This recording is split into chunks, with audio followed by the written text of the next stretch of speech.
Hi, everybody. Welcome back to another episode of A Dicey Experience. My name is Jason Sketch. I am your DM for this wonderful campaign where we're following some beautiful, gorgeous pirates through their great trajectory into piratedom. My right is my buddy, Lazy Man Gamer. He is playing what? Yes, I'm Lazy Man Gamer. I'm playing Jean Lafayette, the hair and gone swashbuckler rogue, who's just trying to make his way back to the love of his life. My name is Meerkat, playing... Hey, this is Meerkat. I'm playing Lucas Fendweir. I am a human cleric. And last but certainly not least is my good buddy, Stolen, who has just given me so much of a hard time for not having my mic on the last 5 minutes of recording. I'm just glad it was you and not me. But I am playing Crew Saipan, who we know is everybody's favorite warlock turtle. These are the pirates, known as the Fates. Recently, the pirates have gone in search of a map on an island called Feadrcal. On this island, they discovered that it was split into two sections, with a river flowing in between it. One section's full of kobolds, the other section's full of goblins. They decided that it'd be wise to venture down the goblin side of the island first in search of this map that they've been searching for. They came across a cave with some strange goblins inside. All the goblins seem to be emotionless and have crazy smiles on their faces. As the party traveled down into this cave, they found a room with a long stone bridge and two bodies of water on each side. They fought through that room and made it to the other side and got some treasure. Upon getting this treasure, they've returned back to a room that was designed like a dining hall, where they took a short rest. As soon as that rest ended, the captain gathered his pirates together and said, "Come on, let's go down this last hallway." They began to travel down that hallway, and the laughter began again.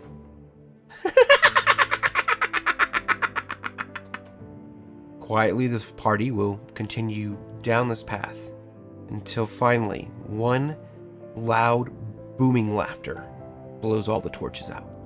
The camera goes to black and then begins slowly to zoom in to Lucas's face. Lucas, as the camera zooms in, what do we see? We see nothing except Lucas's face being terrified with the fact that he can't see. He doesn't have dark vision because he's just a basic human. And he is kind of lowers his torch down and tries to reach out for the side of the cave and calls out, "Guys, are you there?"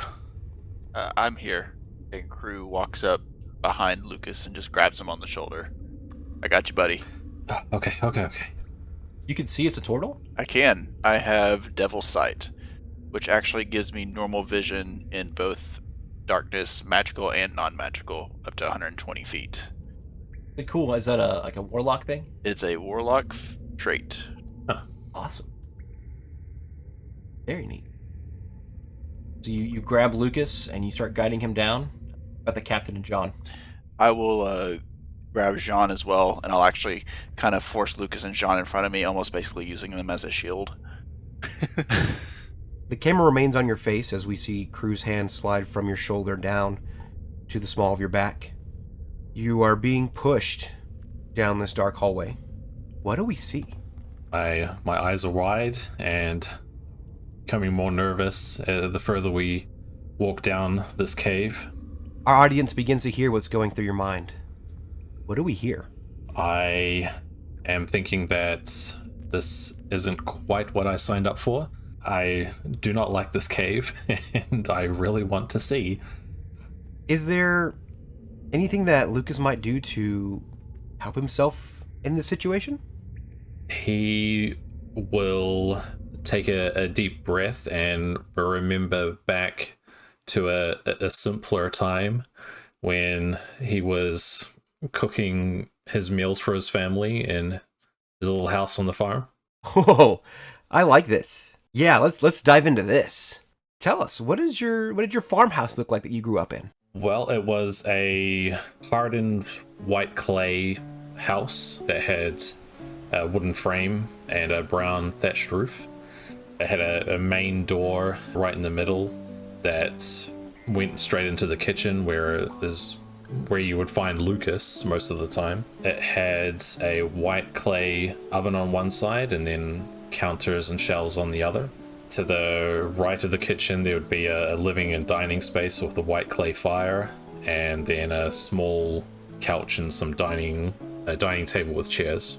To the right of the kitchen was a small bedroom with a double bed where his parents would sleep, and then a separate half wall between the double bed and another room where they had 2 small beds on the ground for me and my sister.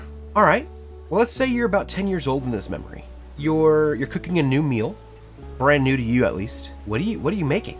Well, I am trying out a new soup that we used to grow barley, so I would try and do some soup that contained the barley and the little grains that you could harvest from those. And I found some bird eggs out while I was checking on the crops, and I was trying to boil those and try and make a sort of a ramen type style where the eggs would sit on top of the soup, so it's like a thick soup. Juliana's behind you. She's setting the table. Really, you spent the day listening to her complain. She's had an awful and terrible day. But she's there and she's helping you. Soon, both your mother and father walk in. Your dad, he's got a large fish strapped to his back. He smiles and says, "Oh, that smells good, Lucas. Is it almost ready?" Almost ready. That looks like a mighty fine fish for me to smoke in our oven. Yes, I'll drop it in the ice box for now. Okay, I'll get to it straight after this. Perfect. Mom begins to kind of get on to Juliana because she put the forks on the right side of the bowl, and one of these days you're gonna marry a strong man, and he's going to give you instructions on how to set the table, and you've got to do it right. We're not going to get you a good man if you're not going to set the table correctly. Your sister rolls her eyes and goes back to the table, putting the knives and the forks and the spoons into the proper places. Tell me, Lucas, what was it like when you and your family sat around the kitchen table to share a meal? Typically, my father being a more personable, he's telling jokes and complimenting me on my cooking as well as trying to make my sister happy. And my mom kind of is a little more terse, and she'll eat and try to join in, but not quite as entertaining as my father. You guys have a great meal. You laugh, you joke, and the thought just brings a smile back to your face. As the meal finishes, you begin to get up and do what you usually do. Take your plates and all the other things to the kitchen so you can begin washing up and cleaning up. Right before you turn your kitchen sink on to begin to wash your dishes, a knock comes from the door. Juliana, you get the door, please. Fine, I guess I'll get the door. She goes and opens the door, and when it swings open, you see 2 10-year-olds standing in the doorway. One's got a big smile and is holding a ball in his hands. It's just your stupid friends. They're not stupid, Juliana. Kaylin, Zaylee, come on in. You can help me clean up. So I'm going to have Stolen play Kalen. But before he does, Lucas, what does he look like? Kaylin is a human male, short brown hair, grey eyes, a little taller than Lucas, and much broader and muscular than Lucas. And Lazy Man, you'll be playing Zaylee. Okay. And Zaylee is a half-elf female, has long blonde hair, green eyes, and typical elf ears. Slightly pale and thin, but has some muscles on her too because she is working the farm as well. Okay. Kalen, buddy, you just got a brand new red ball, and you had just come over to try to get your your two buddies, Zaylee and Lucas, to come play with your brand new ball. It's not time to clean, it's time to play with that ball. Come on, guys, let's go play. Start bouncing the ball. Dad, can I go play? I think that would be fine. It looks like your sister would much rather stay behind and do the chores anyway. She's got a sour attitude. Dad, I don't want to go do that. Why don't I have to... Juliana? Okay, fine. And then she goes over and pushes you out of the way and starts to wash the dishes. I sprint out the door. Your mom kind of yells, don't stay out too late. Kaylin runs out the door right behind him. Zaylee makes sure to actually pull the door closed and not leave it open. We may work around barns, but we weren't born in them. Where do you guys go to play with this new ball? Is there like a perfect spot close to the forest or anything? We would go out to the, I guess, next to the farmland where we grow the barley. There's an open field that hasn't been sown yet, and it's just doing like rotational crops. So there's one place that is still hard, compact dirt that we can kick the ball around. Awesome. So it's kind of out in the fields a little bit. Yep. Yeah. So what kind of game do y'all play with this ball? Catch. What kind of ball is it? Yeah, what kind of ball did you get, Khaled? So it's almost the size of a kickball, maybe a little bit smaller and bouncy, but more of like a foam than like a air ball. Let's play monkey in the middle. I don't know what that is.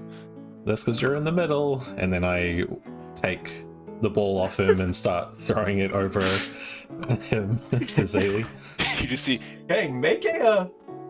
Go ahead. you see Kaylin like start pouting.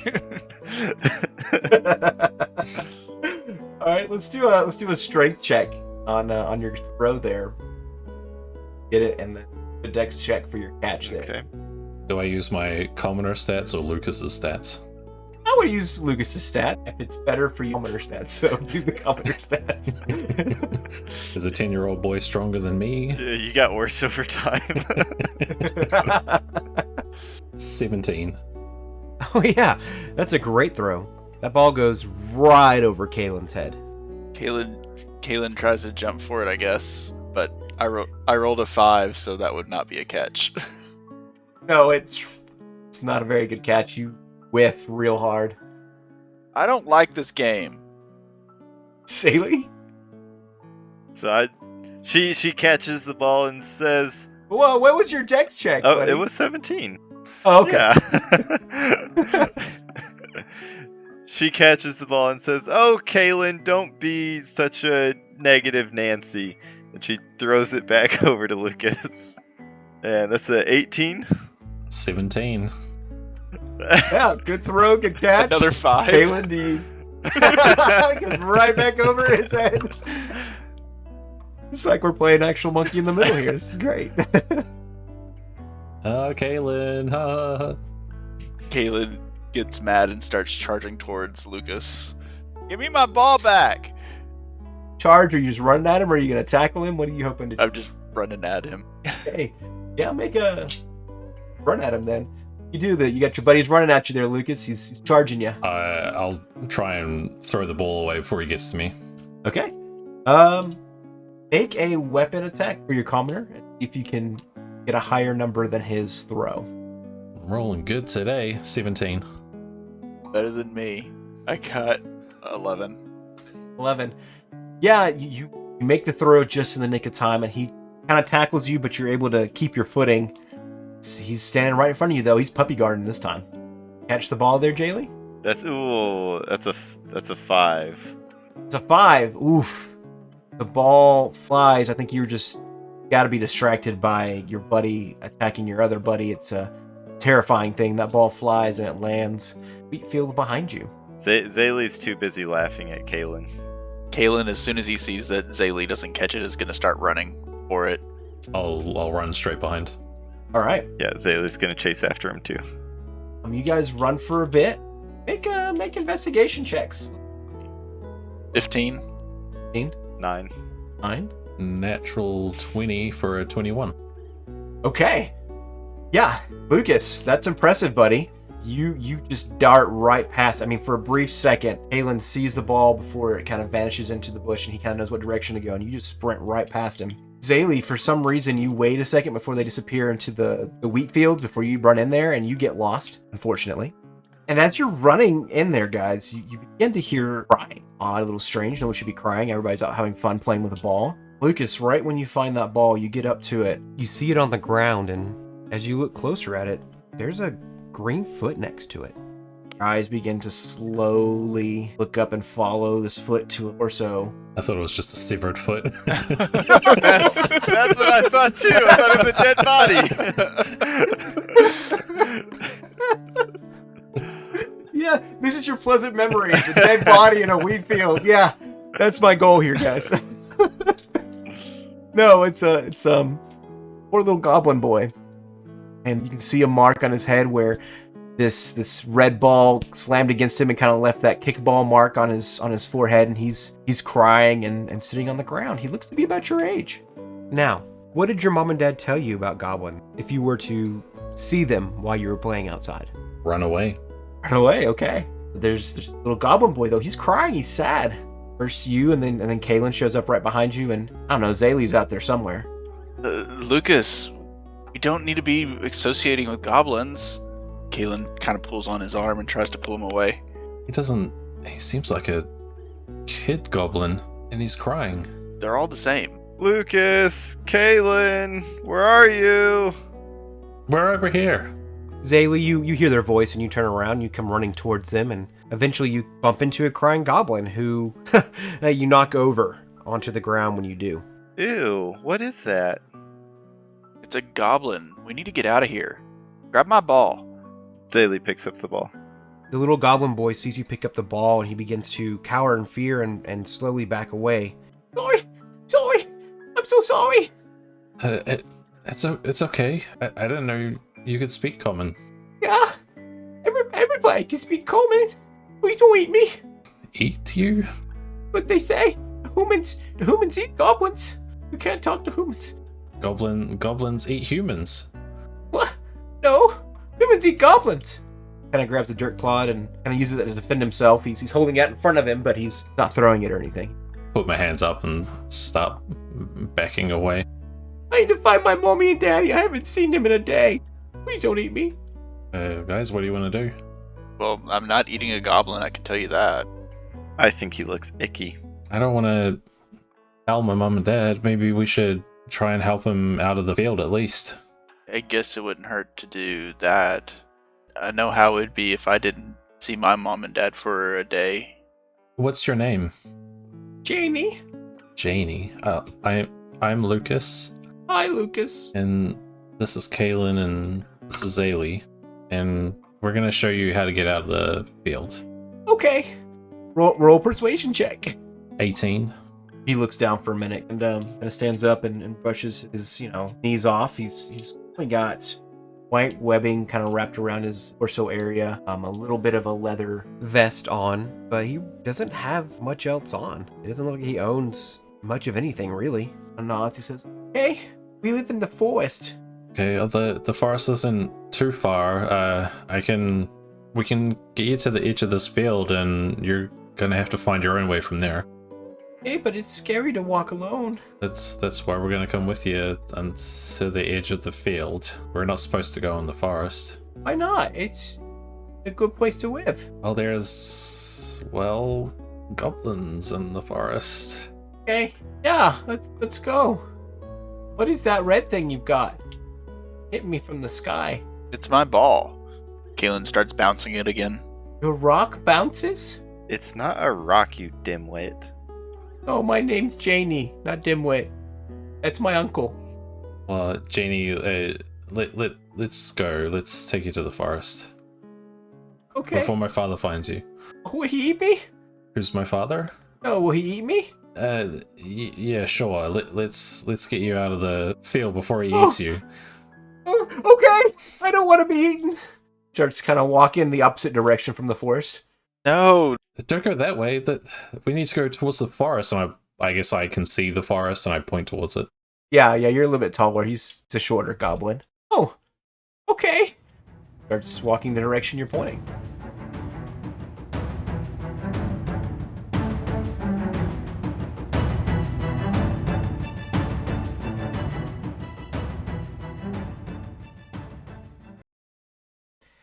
Why, hello, everyone. It's Captain Adar here to helm the middle bit and venture forth into the wonderful ways that you all can help support our podcast. First and foremost, you can share this podcast out with your friends and family, and all your friends that love the game called D&D, or they even just enjoy pirates. Oh, it would be very exciting to hear that you've shared this out to them with a threat of walking the plank if they do not listen. Next, please find us on all social medias. We have both a Twitter and an Instagram. You can find us at A Dicey Experience at both of those locations. Please find us out there and hit us with that good old follow button.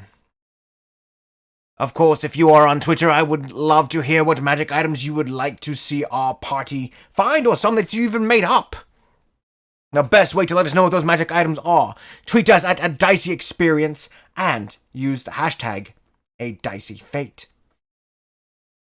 We would love to see what you have in store for us, and I bet it'll be very amazing and exciting, and I love treasure hunting. Please, on every podcast platform, rate us and review us so that people can find us. The more support we get from you all, the more word of mouth you spread, the more you tell people about how awesome this podcast is, the more friends we can have to grow this amazing podcast. Please continue to share it out. I would very greatly appreciate it. I am very lonely in my captain's cabin and quarters, and I need some more friends. I feel like my crew is going to turn on me soon. Our very own DM, Jason Sketch, that's Jacen Sketch, streams on Twitch every week, at least twice, if not 3 times a week. Right now he's playing Heart Gold Soul Silver, doing a Nuzlocke, as well as he is doing the whole story of Kingdom Hearts. It's going to take a long time to get through, but we have a good time doing there. Another wonderful thing about the cast there is that we are making NPCs for the podcast on that stream. That's right, if you listen long enough, you can spend points to help us randomly roll up some NPCs that will appear in the story. It is super exciting.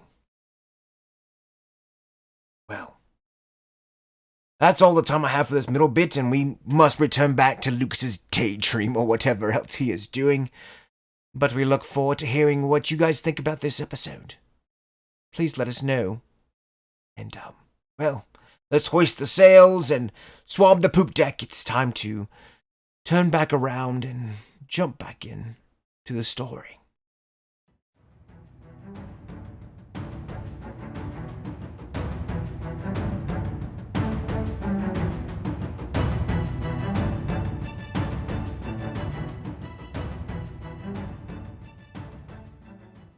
What do you guys do? It's a good 30 minutes to the forest edge, walking with this goblin.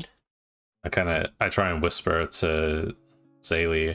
I thought goblins are all mean. They should be. I mean, I think this one's just a little slow in the head. I don't know. Maybe they're like babies when they're babies.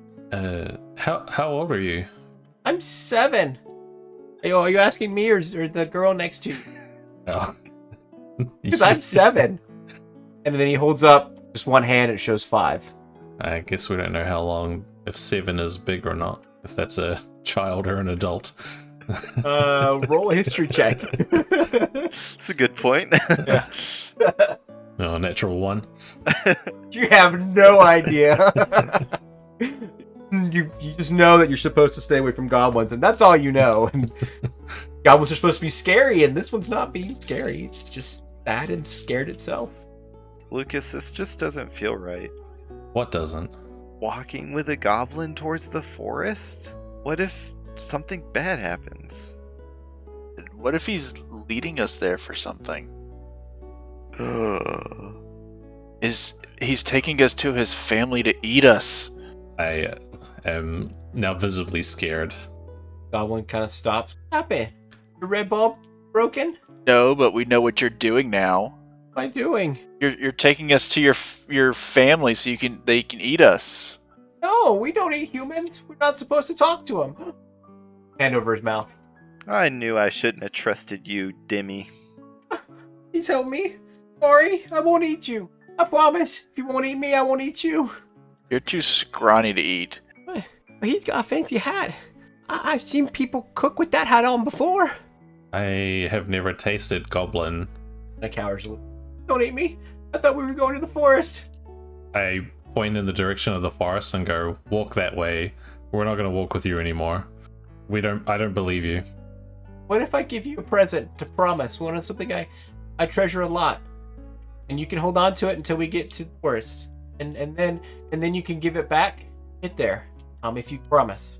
Can I tell if he's lying? Yeah, make a inside check. Thank you, fellow. 7. Everything about him seems pretty sincere. It doesn't look like he's wearing his emotions on his face. You told him that you're leaving him, you're ditching him here, and it's a good walk left to the forest, and some tears are kind of welling up back up in his eyes. He's got a rock in his hand now, and it doesn't look like he's being menacing. He's just kind of fidgeting with it a little bit. It glows in his hands a little bit, but nothing other than that. He's rocking back and forth a little bit as if he's a little worried and nervous, but nothing about him seems menacing. What's the present? This? And then he holds out that glowing rock in front of you. Is that the rock that he picked up earlier? No, that was a dirt clod that he had thrown earlier. You just watched him pull this rock out of his leather vest. I take it from him. Yeah. So the rock itself, it's a kind of a grayish stone. It's smooth on one side. On the other side, it's kind of a mossy. It's interesting because it's really warm to the touch. Not so hot like a coal, but kind of like when coals settle down, and just something, you'd probably a warm rock you would put into your sleeping bag at nighttime. There is one letter that you can tell is goblinish. Does anybody read goblinish? No, I just dwarvish, and elvish. Dwarvish and elvish. Okay. So it's just a symbol on the middle of the rock. And that it kind of shimmers and glows a little bit, but it's comforting.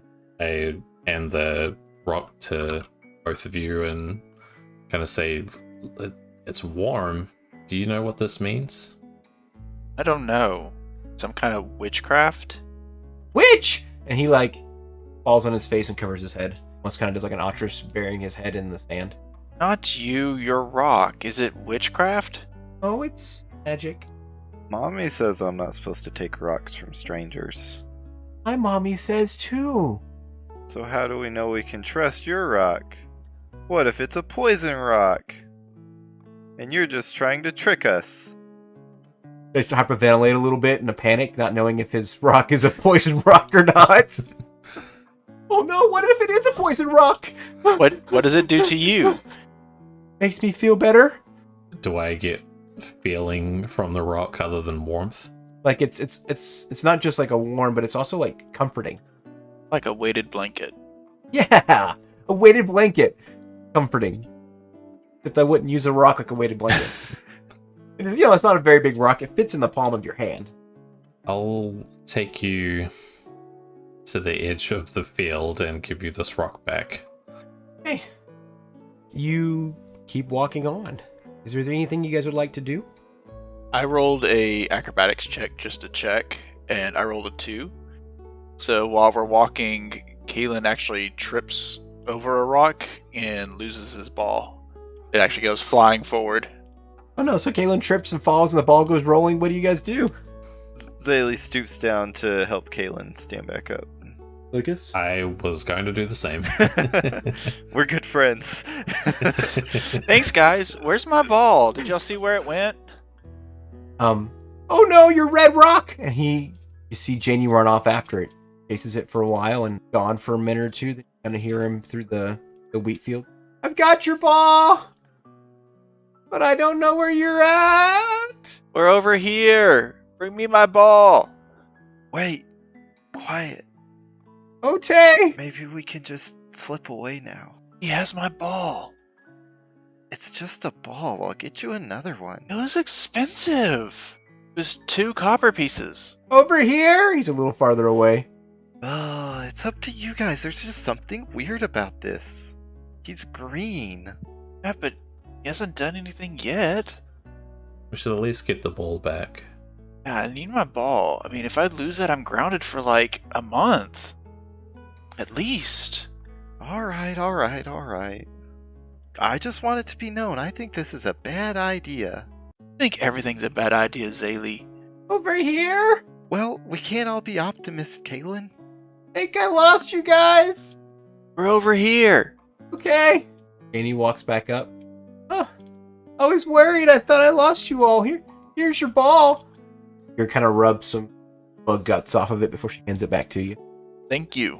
And I'm gonna like squeeze it. I'm assuming it still feels the same. Yeah, it feels the same. It squished a butterfly. It's real sad. Thanks for bringing his ball back. Thank you. Kind of squeeze it to my chest. Looks like it's as comforting as my walk. Is it comfortable? It is. I love this thing. Very nice. You're not too bad. Who are you? They said you had sharp, scary teeth. Your teeth are flat. I flash my teeth at him, like big and wide. They're Oh, it's a nice smile. not sharp. Oh, neither are mine. See, and he smiles, and they are clearly sharp. How much food is still stuck between them because he hasn't brushed his teeth? There's like, half of a caterpillar in there, and a couple of twigs. Tried to use for a toothpick, and they got stuck. I hand his rock back to him and say, you can have this back since you brought the ball, and we'll take you to the forest. Okay. You guys make your way to the edge of the forest. Starting to get a little dark, but have enough time to get back. Kind of looks around first. I think I know how to get home from here. Can I give you something for a thank you? Sure. He turns around and he hands that rock back to you. And he says, "We're supposed to give that to our friends. You're the first friend I've ever had." Oh, thank you. Yeah. Thank you for helping me get back to the forest. No problem. Be safe. Hope to see you again. Starts off into It's getting dark. Well, I guess we need to head home. I don't want to get in trouble. We need to get out of here. Yeah. As you guys turn around, the sun begins to set, and the shattered moon begins to rise into the sky. It had only been shattered for about 5 years or so in this memory. The camera begins to back away from the scene, slowly fading into the black. Eventually, we return back to the cave, where we see Crew pushing Lucas down the dark hallway. We notice something important. Your hand is in your pocket as you walk, and it's clutching that mossy rock. It's warm to the touch. Lucas smiles. The tunnel stretches on, but Crew, you do see a light at the end of it. You guys continue to travel forward, though you do hear your captain behind you kind of grumble and complain. "It's dark in here. Why did we turn off all of our torches? There was no reason to blow those out." We see a light at the end of the tunnel. Crew does, because devil sight. So it's not a bright light, but there's something there. Yes, it's a glow that you can see, but it's not bright enough for you to really light up the room or anything. We're not that far from the end. You can see? Yeah. Well, okay then. John's real confused. He pulls down his torch and like holds his hand where the flames should be. Is it warm? Hot? I mean, so the torch, were you used carrying a torch Yeah. before? So, like, it's hot where it was lit. There's smoke coming off of it now, so you can smell the smoke coming so off it's of gone out. it. It's gone out like a Okay. wind, like a laughter and a wind Okay. came through, and all the lights out. Yeah. So You could relight it if you wanted yeah, to. John will call back we're being pushed along by Bull. And so he's just gonna, kind of continue stumbling along, but also relight it as we're walking and call back to the captain. My torch went out. I'm guessing everyone else did too? Yes, everything went out. Obviously, I assumed that all the torches went out when the lights went out, but I just understand why you guys are blowing out torches. Well, I did blow it out. It went out on its own. I think that was your hot wind, Captain. It gets a little warm behind you. There's a little bit of a wind that kind of builds up behind you for a second. I'll show you a hot freaking wind. You hear the captain mumble to himself. But we're not that far from the end, guys. I can see it. Probably about another 80 feet. Oh, good. You know what's down there yet? Something laughing. You're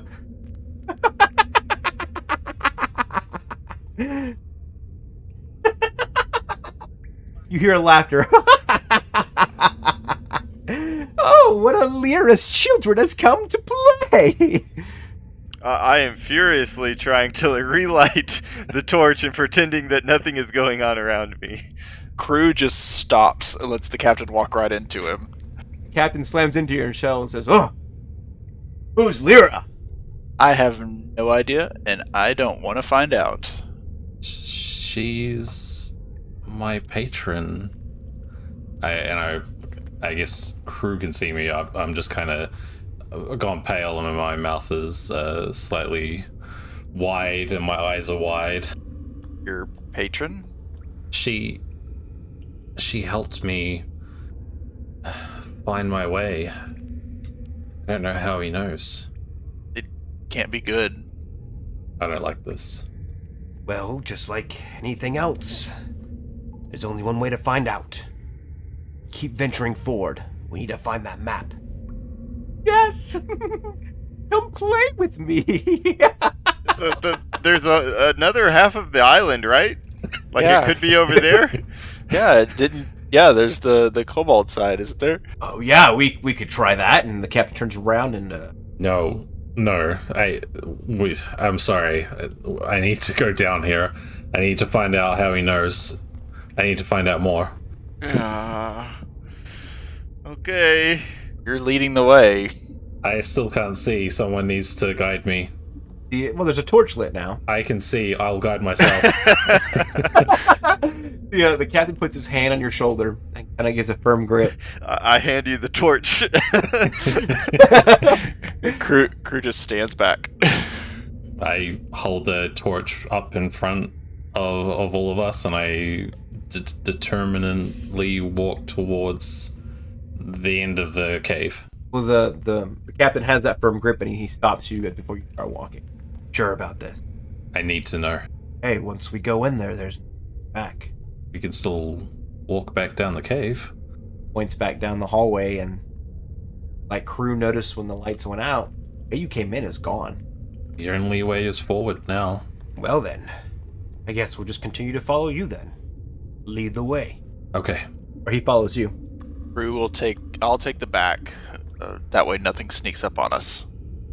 John will fall in like right behind Lucas, and he's already got his pistol out, ready to shoot anything that comes along. You travel down this long hallway until you're surrounded by bright light. As your eyes adjust, you notice you're in a tiled room standing atop a long red carpet. The room is very different from the rest of the rooms you've been in inside this cave because it actually looks like a room except for the fact that the walls around you are still cave-like. There are 6 gold pillars that shoot up to the roof where there are 6 cages of goblins. The goblins above you are different from any other goblins you've seen before, at least in this cave. These goblins are crazy, shaking, rattling their cages, screaming as if they want to get out as fast as possible. On the right side of the room, there's a waterfall that goes into a pool of water. One could assume that it would flow to that other room with the stone bridge, and then eventually down to the waterfall you saw below. At the back of the room, there's a ramp that goes up to a cliff face. And at each end of this cliff face, there's a goblin with vacant expressions and a short bow pointing at you. In the center of the room, there's a table with 6 chairs at it, set up for tea. 2 burly goblins are standing next to it. vacant expressions. To the right of that table, there is a stage where 6 goblins, dressed as pirates, are performing a play. Though they're not speaking, and they're moving very robotic-like. Their expressions also vacant. At the base of the ramp, there's a dead goblin, surrounded by dried blood, dressed in royal clothes. And above him, on the edge of the cliff face, is a goblin dancing with the biggest smile on his face, widest teeth you've ever seen, and very, very sharp. A very deep green color for his skin, and 2 pointy ears that seem almost perfect. At least for a goblin. Atop his head is a pink coned hat. And he wears a pink robe that covers the rest of his body. His toenails and fingernails are as black as the night sky. In one hand, he holds a cane that has a weird molding of a goblin head at the top. And at the other, in his other hand, he holds a torn paper. And he sings, "I've got a map to some treasure. I've got a map that'll lead to some treasure. But I'm missing the other half. But I've got a map that'll lead to some treasure." He smiles real big as you walk in, and you realize this is the Nilbog. And that's where we'll end for the night.